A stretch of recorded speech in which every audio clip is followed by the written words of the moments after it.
താഴെ തന്നിരിക്കുന്ന പ്രസ്താവനകളിൽ ശരിയായത് ഏതെല്ലാം? ഇത് 2024 നടന്ന LDC ക്വസ്റ്റ്യൻ പേപ്പറാണ്.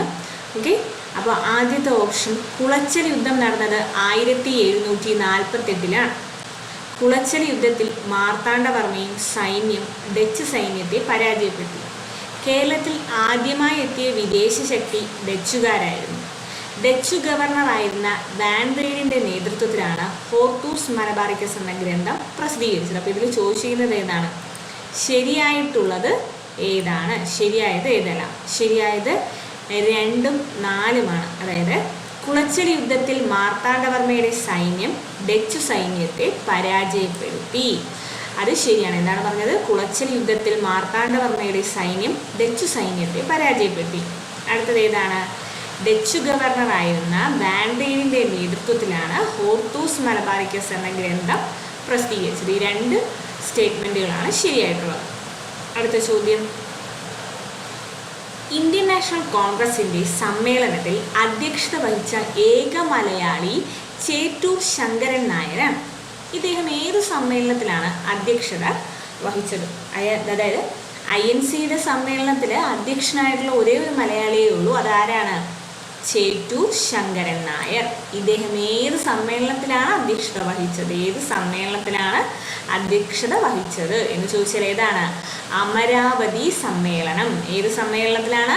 അമരാവതി സമ്മേളനത്തിലായിരുന്നു INCയുടെ അധ്യക്ഷനായി മലയാളിയായ ചേറ്റൂർ ശങ്കരൻ നായർ എത്തുന്നത്. ഓക്കെ, അടുത്തത് APJ അബ്ദുൽ കലാമുമായി ബന്ധപ്പെട്ട് താഴെ പറയുന്ന പ്രസ്താവനകളിൽ തെറ്റായത് ഏതെല്ലാം? തെറ്റായത് ഏതെല്ലാം? ഓക്കെ, 1, ഇദ്ദേഹം ഇന്ത്യയുടെ മിസൈൽ മാൻ എന്നറിയപ്പെടുന്നു. അതെന്താണ്?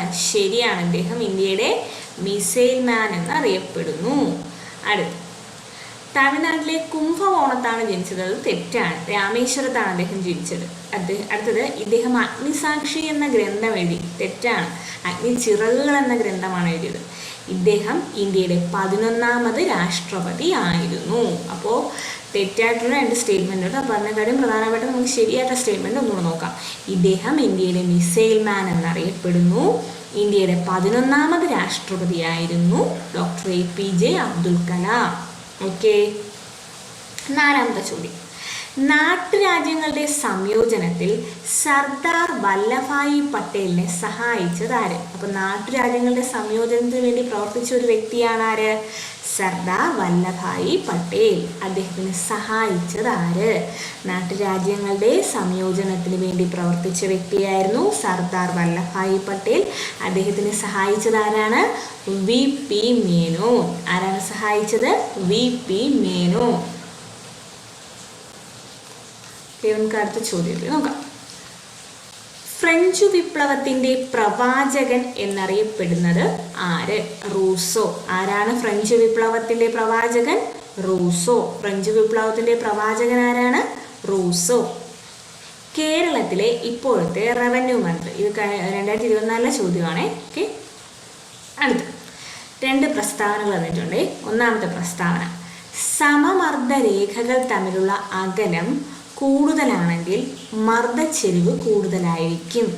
സമമർദ്ദ മേഖലകളിൽ തമ്മിലുള്ള അകലം കൂടുതലാണെങ്കിൽ മർദ്ദച്ചെരിവ് കൂടുതലായിരിക്കും. 2ാമത്തെ പ്രസ്താവന, മധ്യരേഖാ പ്രദേശങ്ങളിൽ നിന്ന് ധ്രുവങ്ങളിലേക്ക് പോകും തോറും കൊറിയോലിസിസ് ബലം വർദ്ധിക്കുന്നു. മധ്യരേഖാ പ്രദേശങ്ങളിൽ നിന്ന് ധ്രുവപ്രദേശങ്ങളിലേക്ക് പോകും തോറും കൊറിയോലിസ് ബലം വർദ്ധിക്കുന്നു. തന്നിരിക്കുന്നവയിൽ ശരിയായ പ്രസ്താവന ഏത്? ഏതാണ്? 2ാമത്തെ പ്രസ്താവനയാണ് ശരി. ഭൂമധ്യരേഖാ പ്രദേശങ്ങളിൽ നിന്ന് ധ്രുവങ്ങളിലോട്ട് നമ്മൾ പോകും തോറും അവിടെ കൊറിയോലിസിസ് ബലം എന്ത് ചെയ്യുന്നു? കൂടിക്കൂടി വരുന്നു. അതായത് ഭൂമധ്യരേഖയിൽ നിന്ന് ധ്രുവത്തിലോട്ട് പോകും തോറും കൊറിയോലിസ് പ്രഭാവം കൂടുന്നു. ഓക്കെ, അടുത്ത, കേരളത്തിൽ കൂടുതലായി അനുവർത്തിച്ചു വരുന്ന കാർഷിക സമ്പ്രദായം എന്താണ്? വളരെ ഇമ്പോർട്ടൻ്റ് ആണ് ചോദ്യം. ഇപ്പോൾ ഈയിടെയായിട്ട് 2 വർഷമായിട്ട് PSCയിൽ ചോദിക്കുന്ന ചോദ്യ മോഡലുകളിൽ ഒന്നാണ് ഇത്. വളരെ ഇമ്പോർട്ടൻ്റ് ആണ്. കേരളത്തിൽ കൂടുതലായി അനുവർത്തിച്ചു വരുന്ന കാർഷിക സമ്പ്രദായം തീവ്ര ഉപജീവന കൃഷി, ഇൻറ്റൻസീവ് സബ്സ്റ്റൻസസ് അഗ്രികൾച്ചർ. ഓക്കെ, കേരളത്തിൽ കൂടുതലായി അനുവർത്തിച്ചു വരുന്ന കാർഷിക സമ്പ്രദായം തീവ്ര ഉപജീവന കൃഷി. കേരളത്തിൽ കൂടുതലായി അനുവർത്തിച്ചു വരുന്ന കാർഷിക സമ്പ്രദായം തീവ്ര ഉപജീവന കൃഷി. കേരളത്തിൽ കൂടുതലായി അനുവർത്തിച്ചു വരുന്ന കാർഷിക സമ്പ്രദായം തീവ്ര ഉപജീവന കൃഷി. ഓക്കെ, അടുത്ത ചോദ്യം. തെക്കേ ഇന്ത്യൻ മഹാസമുദ്രത്തിൽ മൺസൂൺ സീസണിൽ രൂപം കൊള്ളുന്നതും ഇന്ത്യയുടെ പടിഞ്ഞാറേ തീരസമതലത്തിൽ ഉയർന്ന മഴ ലഭിക്കാൻ കാരണമാകുന്നതുമായ ഉച്ചമർദ്ദ മേഖല. എന്താണ് പറഞ്ഞത്? തെക്കേ ഇന്ത്യൻ മഹാസമുദ്രത്തിൽ മൺസൂൺ സീസൺ രൂപം കൊള്ളാൻ സഹായിക്കുന്നത്, അതായത് മൺസൂൺ സീസൺ രൂപം കൊള്ളാൻ സഹായിക്കുന്നതും ഇന്ത്യയുടെ പടിഞ്ഞാറ് തീരസമതലത്തിൽ ഉയർന്ന മഴ ലഭിക്കാൻ കാരണമാകുന്നതുമായ ഉച്ചമർദ്ദ മേഖല ഏതാണ്? മസ്ക്രീൻ ഹൈ. ഏതാണ്? മസ്ക്രീൻ ഹൈ. ഓക്കെ, അടുത്ത ചോദ്യം. ഉപദ്വീപീയ ഇന്ത്യൻ നദികളിൽ കിഴക്കോട്ടൊഴുകുന്നവയും പടിഞ്ഞാറോട്ടൊഴുകുന്നവയും തമ്മിൽ വേർതിരിക്കുന്ന ജലവിഭാജകമേത്? എന്താണ് പറഞ്ഞത്?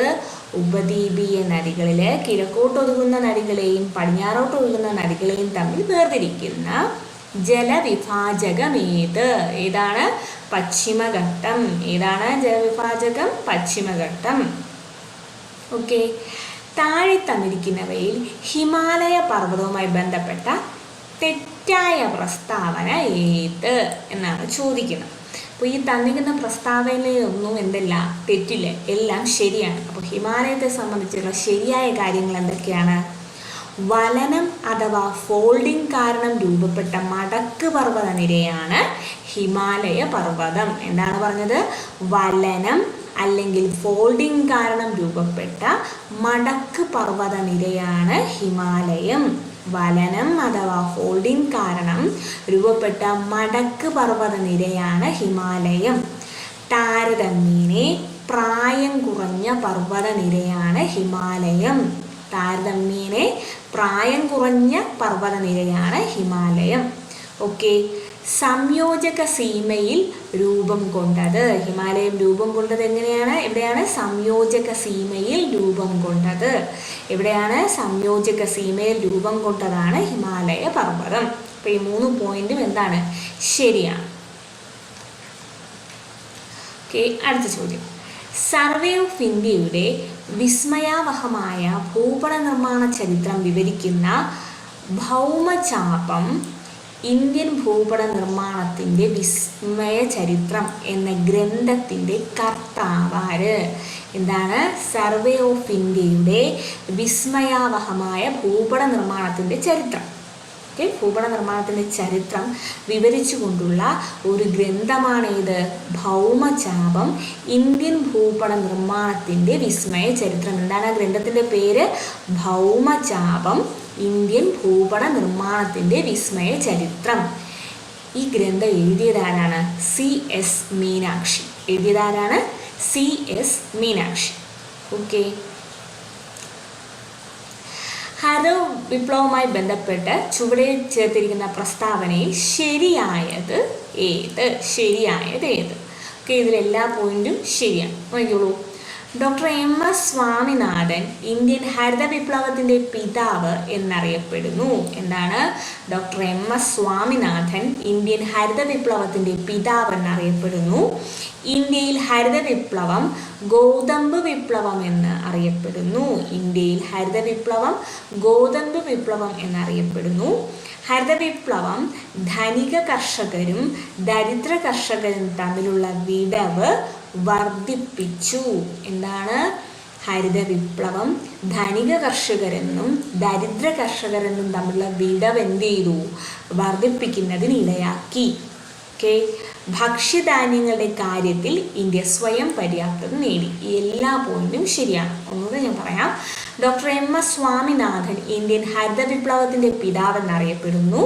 ഇന്ത്യയിലെ ഹരിത വിപ്ലവം ഗോതമ്പ് വിപ്ലവം എന്നറിയപ്പെടുന്നു. ഹരിത വിപ്ലവം ധനിക കർഷകരും ദരിദ്ര കർഷകരും തമ്മിലുള്ള വിടവ് വർദ്ധിപ്പിച്ചു.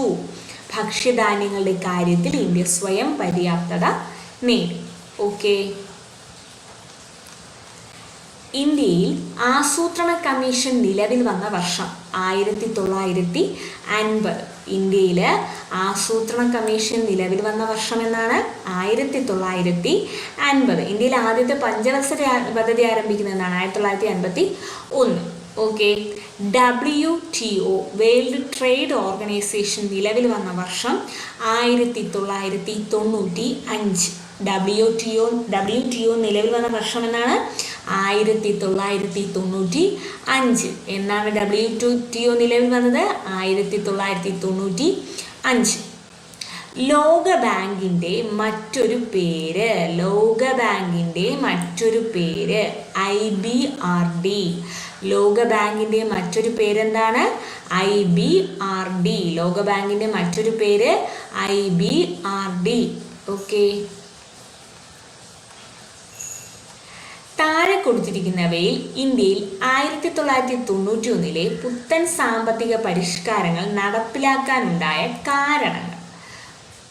1. ഗൾഫ് യുദ്ധം, വിദേശ നാണയ കരുതൽ ശേഖരത്തിലെ കുറവ്, ഉയർന്ന ഫിസിക്കൽ കമ്മി, പെട്രോളിയം ഉൽപ്പന്നങ്ങളുടെ വർധനവ്. ഇതെല്ലാം ശരിയാണ്. ഗൾഫ് യുദ്ധം, വിദേശ നാണയ കരുതൽ ശേഖരത്തിൻ്റെ കുറവ്, ഉയർന്ന ഫിസിക്കൽ കമ്മി, പെട്രോളിയം ഉൽപ്പന്നങ്ങളുടെ വർധനവ്.